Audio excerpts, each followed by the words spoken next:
Greetings, everybody. Welcome to Brian's Table, and greetings from a lovely Valencia, Spain.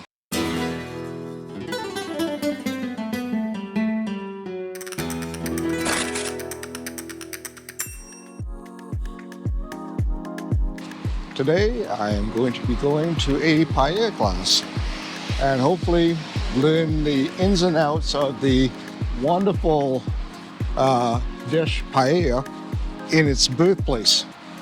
Interestingly enough, in terms of my knowledge of paella so far, I know that you don't mix land and sea. So seafood paellas are exclusively seafood, and land-based animals and vegetarian ones are always exclusively all served and never mixed. So let's go and see what this has to offer, and let's learn a little bit more about this wonderful dish in the birthplace of paella. One thing I love about Valencia is that it is a very walkable city, and there's always lots to see when you traverse the city center. I was staying in the Botanico neighborhood and was walking over to this paella class this morning.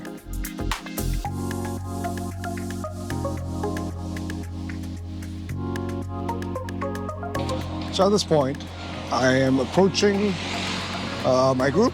I am in the community of Ruzafa, one of the hip neighborhoods here, and quite gentrified. And I think a lot of digital nomads are moving here, but it is a very cool neighborhood. So I'm going to be meeting my group right around here. So here's all the folks who were here for the class with the company, My First Paella. We met two of our instructors, Jordi and Valentin, who were super friendly and a lot of fun. They gave us the plan for the day, and our first stop was Rafa Market, or in Spanish, Mercado de Ruzafa. You are cooking Valencian paella, but for at the end of the workshop you're gonna receive all our recipe. We want to give to you how every paella is made. Ruzafa Market is one of the many great local community markets that you can find across the city in Valencia. Here, Valentin went over the basics of what makes a seafood paella. While here at the fishmonger, we picked up fish, specifically sepia, cuttlefish, prawns, and mussels. Also, here we have the galleries, crabs. This is the bones of the fish that are clean. You have to buy it and throw to the paella. And the fish stone. The fish stone, the fish is not great for eating, but it's super nice for made of broths. Okay? And the mussels.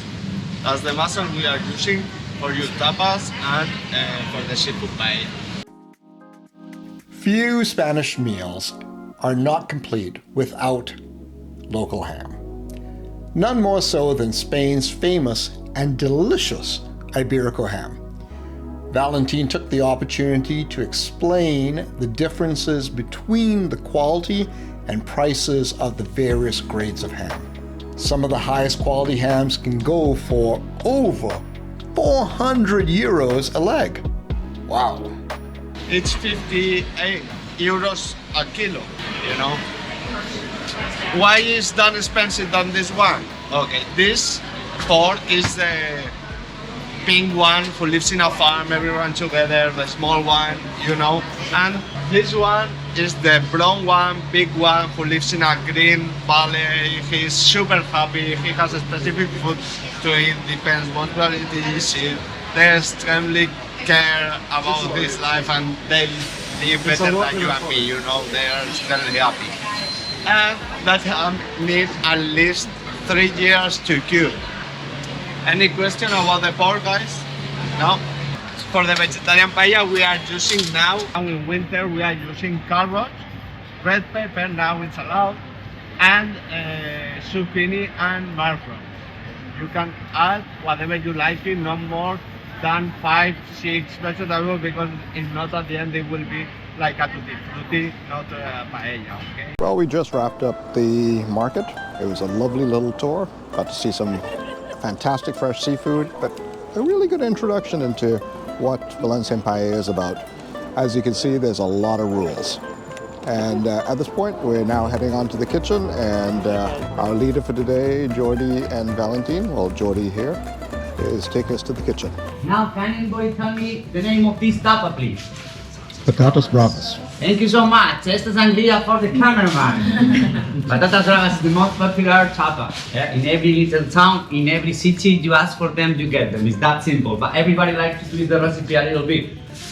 So we did as well. We changed the sauce. It's not a normal alioli or garlic mayo. It's a garlic mayo made without any kind of egg, which means that it's suitable for vegan people, right? So we put a bit on top, and we finish with the spicy paprika to make them little bravas. And the last but not the least, some mussels. Here in Valencia, we love mussels. We have a special variety that grows in the Mediterranean Sea during the summer, and it's called clochina.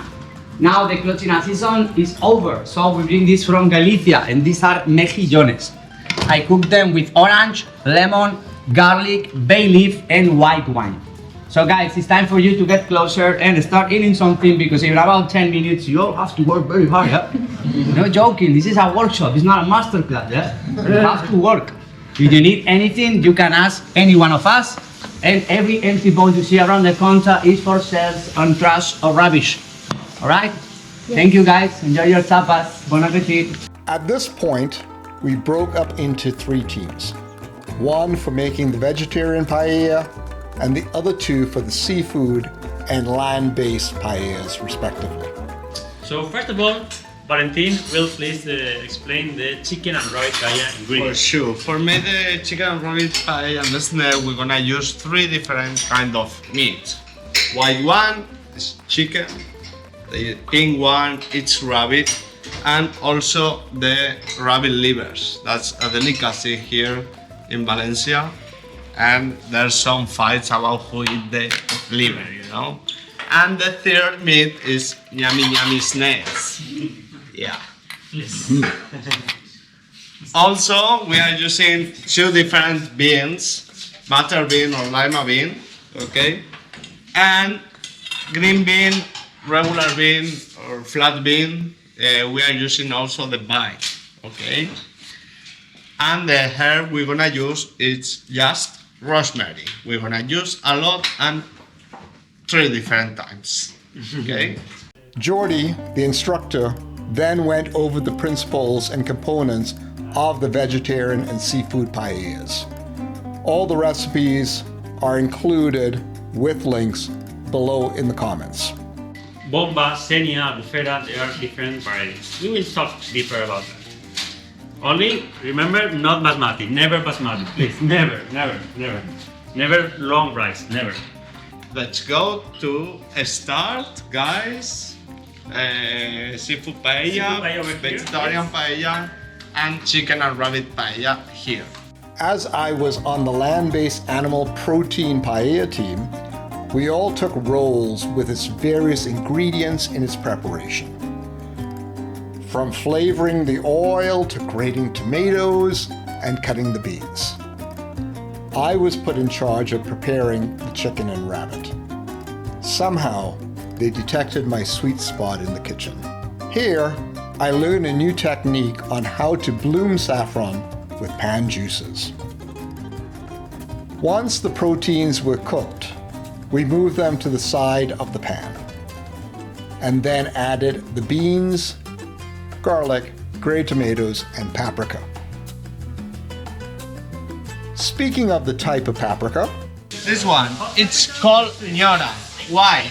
Because it's growing up in one town down to Valencia in the region of Murcia that it's called ñora. Okay? That one. You didn't know what I was laughing at. That one.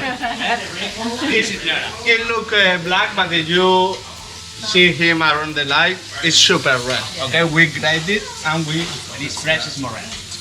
we made this paprika. Okay. we added the lima beans, now the rice. This is senya rice. We think that is the best one. We cooked down these ingredients and spread them around the pan. We then added cold water, stirred the pan, and topped it off with fresh herbs. Now for the final stages of this paella process. Remove the rosemary, add the rice. And always remember to taste your paella for seasoning. But before we feast on paella, a toast with the local aniseed brandy called Kazaya. Take one, don't drink it yet, please. Guys, yeah, no, on top of paella, please, because I need to tell you. It smells like aniseed. Yes, Aniseed. I need to tell you what. I need 1 minute silence and then you can try as much as you want. To get warm, you know. At the end, they became alcoholics. Yes, they did. But man, they remain alive. You know, sometimes you need to put things on a scale. I prefer to be drunk than to be down in a hole, yeah? Anyway, we are Spanish, yeah? But we are Valencian also. So that means that we are better than any other Spanish. Yes, we are proud of us, you know? That's why our toast is different than the Spanish one. It's longer and more funny, all right? Our toast in Valencian language says, Salud y força el canut. All right? You can practice because you need to shout later with me, yeah? Salud y força el canut. Now comes the explanation. Salud means just like in Spanish, health, right? Okay. Forza comes from the Italian language. It means strength, right? And what the heck is a canut? I can show you. That used to be a canut. And what the heck was that? Any clue? Look at the hand, what is holding? Almost. Yeah, what the hand is holding, guys? Money. A coin, isn't it? Money. So, It's a wallet. Yeah, very well, thank you so much. Used to be a former coin wallet that men used to wear around the neck, yeah, to keep it close to the chest so nobody could steal it from you. Yeah, we don't use that anymore nowadays. There might be coins doesn't fit in there, so this is useless. But we still toasting about it. How come? Well, we have kids today, so I'm not going to be too specific. You need to think we are in a hot country. We are people with hot blood, you know, so we always bring everything, you know, to a hot thing in life. You need to be dirty, a little bit filthy, yeah? Think in the male body, yeah? A thing that you need a strength in, and it's not the brain, yeah? You need me to be more specific, I don't want to, yeah? You all got it, yeah? Yes. So we toast for health, for wealth, and for another kind of wealth, right? Vigor. It is, man. Vigor. Yeah, well, I prefer to say wealth, you know? If you say vigor is too literal, you know? We have little children. Yes, I know. Anyway, at the count of 3, I want you all to shout like mental with me, Salud y força el canut. Then you can drink your shot, and then I will make fun of your faces, yeah? Okay, 1, 2, y 3, Salud y força el canut! Oh, yeah, I know. You don't need to. So at the point here, it's just about 2 more minutes before we're going to hit the socarrat point. Valentin, So, can you take a- all paellas are done. Yeah. So, it's time to celebrate. The tables are set and the paella is done. Let's have a quick overview of our work. Here's the vegetarian, here's the seafood, and here's the paella I worked on, the one with snails, chicken, and rabbit.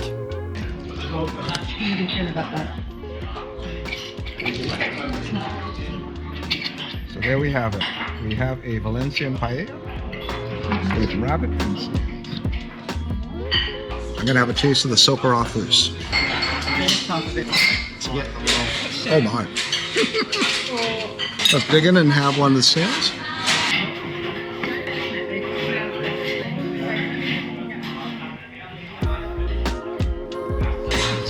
There we go. Took a while to get out of there. Oh, that's delicious. You just saying that for the camera. No, it is actually, it's quite delicious. I know, it's like snail, right? The snails were truly delicious. And of course, I cleaned my plate. I could eat a lot of this. And there we have it. What a lovely experience at my first paella. Lovely group of guys. They had a wonderful day, and in terms of all the organization, a little bit of booze, but goes with the whole experience. Highly recommend it. If ever you're in Valencia, please give them a try.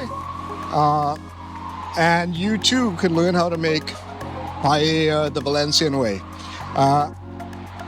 And I know in some of my future meals, paella will be featuring prominently, at least on some of the menus.